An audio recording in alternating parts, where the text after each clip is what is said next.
Okey, salam sejahtera dan selamat pagi. Untuk topik yang last untuk front office adalah night auditor. So hari ini saya akan menerangkan topik night auditor di bahagian objektif pembelajaran. Di akhir pembelajaran ini, pelajar dapat menerangkan tentang definisi night auditor, menerangkan tentang tugas night auditor, menerangkan tentang prosedur mengendalikan tugas night auditor dan seterusnya dapat menerangkan tentang dokumentasi night auditor. Okey, mari kita lihat untuk bahagian yang pertama iaitu menerangkan tentang definisi night auditor.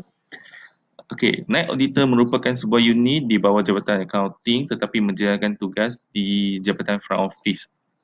Night auditor juga bertanggungjawab untuk memastikan kelancaran segala aktiviti harian dan transaksi hotel. Okey, waktu bekerja bagi night auditor adalah pada shift 11 malam sehingga 7 pagi.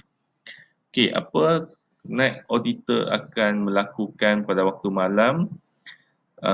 Dia akan memastikan semua aktiviti harian dan transaksi hotel adalah seimbang. Okey. Dan di sini ada juga tugas tambahan bagi night auditor iaitu night auditor perlu mengendalikan proses check-in dan check-out tetamu selepas jam 11 malam. Night auditor juga perlu menerima panggilan telefon. Okey. Night auditor juga perlu mengambil room reservation untuk tetamu, free independent traveller, FIT dan walk-in guest. Okey. Selepas 11 malam. Dan juga night auditor perlu mengendalikan masa tetamu yang berlaku selepas 11 malam. Okey. Seterusnya kita akan melihat isi yang kedua iaitu menerangkan tentang tugas night auditor. Okey, seperti mana yang kita maklum, night auditor akan mengesahkan semua transaksi hotel harian.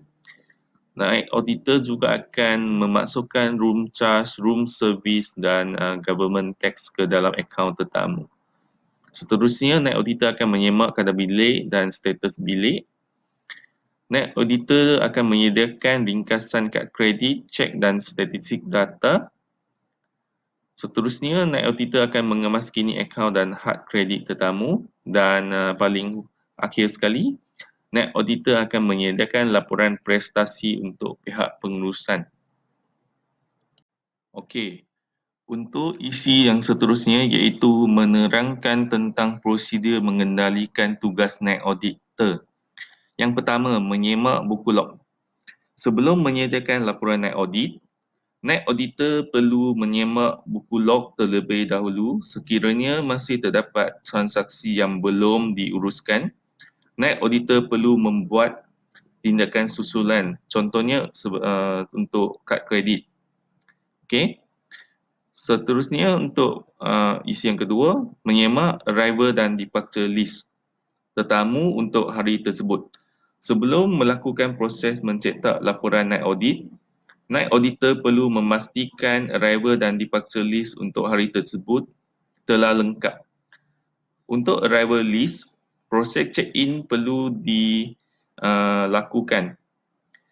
Jika masih terdapat tetamu iaitu guarantee booking yang belum check-in pada masa tersebut, night auditor perlu menghubungi tetamu bagi mendapatkan maklum balas.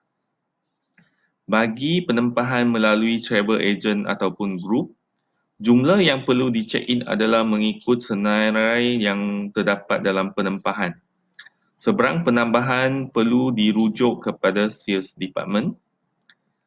Jika sekiranya terdapat departure list yang masih tidak lengkap di mana sistem menunjukkan masih terdapat tetamu yang belum check out untuk hari tersebut, night auditor perlu menghubungi tetamu untuk mendapatkan pengesahan sama ada tetamu nak stay over ataupun dia akan check out lambat. Seterusnya untuk menerima panggilan telefon. Night auditor juga bertanggungjawab untuk menerima sebarang panggilan telefon sama ada internal call ataupun external call. Night auditor juga perlu bertindak mengambil room reservation untuk tetamu, free independent traveller FIT ataupun walk-in guest. Selain daripada itu, night auditor perlu membuat wake up call sekiranya terdapat permintaan daripada tetamu, individu ataupun berkumpulan. Untuk isi yang keempat, menyelesaikan masalah tetamu. Sekiranya berlaku masalah di hotel, night auditor akan memastikan masalah tersebut dapat diatasi dengan segera. Dan seterusnya, night auditor akan melaksanakan buckle check, iaitu night auditor perlu memeriksa registration card untuk memastikan semua maklumat diisi dengan betul. Contoh kadar bilik, deposit, special request dan wake up call. Semua maklumat tersebut perlu disemak dengan teliti bagi mengelakkan berlakunya sebarang kesilapan. Okey, seterusnya menyemak transaksi hotel. Okey. Night auditor juga perlu menyemak semua transaksi hotel bagi memastikan semua maklumat yang diisi adalah betul. Contohnya tunai, kad kredit dan sebagainya. Night auditor akan menyimbangkan akaun bagi semua jabatan. Okey. Seterusnya, menyemak status dan kadar bilik. Night audit perlu memastikan tiada sebarangan pencanggahan di kadar bilik dalam akaun tetamu. Kemaskini status bilik perlu dilakukan bagi penyediaan senarai ketibaan di dalam penempahan dan pengemasan. Senarai in-house gas perlu diserah kepada Jabatan Food and Beverage untuk pengesahan breakfast voucher. Okey, untuk isi yang seterusnya iaitu mencetak laporan night audit. Okey, seperti mana yang ada sedia maklum, setelah proses pemindahan semua data ke dalam sistem telah dilakukan, night auditor perlu mencetak laporan night audit dan disusun. Salinan sokongan data perlu dilakukan bagi mengelakkan kejadian berlaku seperti gangguan sistem dan sebagainya. Okey. Dan untuk yang paling akhir sekali iaitu mengagihkan laporan night audit. Laporan night audit akan diedarkan kepada General Manager dan semua ketua jabatan yang terlibat, contohnya sales marketing, housekeeping, front office, food and beverage dan lain-lain. Contoh-contoh laporan night audit adalah laporan transaksi kad kredit, iaitu penerimaan segala transaksi yang menggunakan kad kredit seperti Visa, Master dan American Express. Laporan check-in dan check-out guest, analisis jumlah bilangan tetamu yang akan tiba dan keluar. Laporan no-show, analisis bilangan tetamu yang sudah membuat tempahan tetapi tidak datang untuk check-in. Laporan in-house guest, menyenaraikan jumlah tetamu yang menginap pada tarikh tersebut.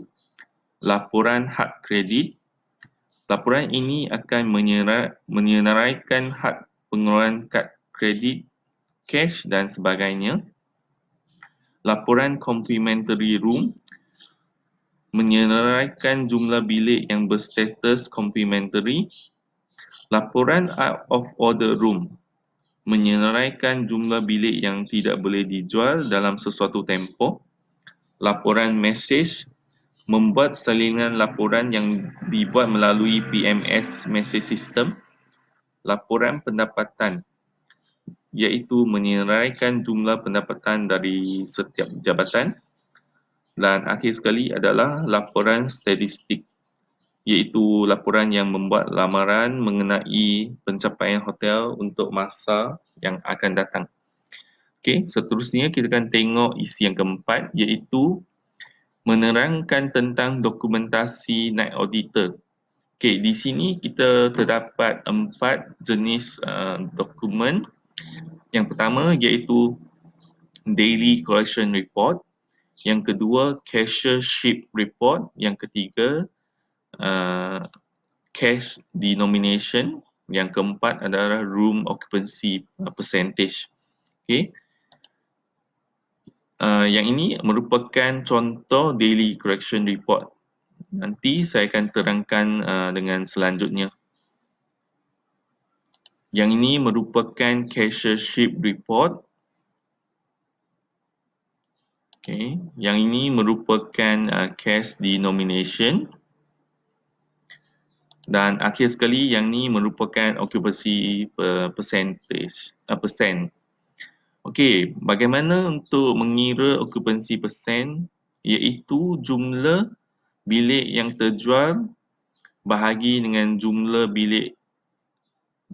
keseluruhan bilik dan darab dengan 100. Katakan jumlah bilik yang terjual adalah 68 bilik dan jumlah keseluruhan bilik adalah 150. So kita akan ambil 68 bahagi dengan 150 dan darab dengan 100, maka kita akan dapat 45.3% untuk okupansi pada hari tersebut.